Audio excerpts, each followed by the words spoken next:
এটা বলেন তো কি, কেউ বলতে পারবেন? এটা কাঁঠালের মাঝখানে যে থাকে মোচা বা থোর বলে, এক এক ভাষা এক একজন এক এক রকম বলে। এটা আমি ছোট ছোট করে টুকরো করে রেখেছি।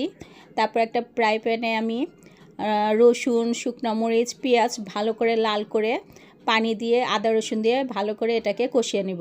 তারপরে দিয়ে দিলাম হলুদ মরিচ, আর দিয়ে দিব আপনার গরম মশলার গুঁড়া আর জিরার গুঁড়া। আর ওদিকে আমি থোর যেটা বলে ওইটাকে আমি ছোটো ছোটো টুকরা করে বয়েল করে রেখেছিলাম। ওটা হাত দিয়ে চটকিয়ে নিয়েছি। অনেকে শিলপাটায় বেটে নেয়, অনেকে ব্লেন্ড করে নেয়, কিন্তু আমার এই যে চটকানোটাই ভালো লাগে। এটা একটা অন্যরকম স্বাদ খেতে।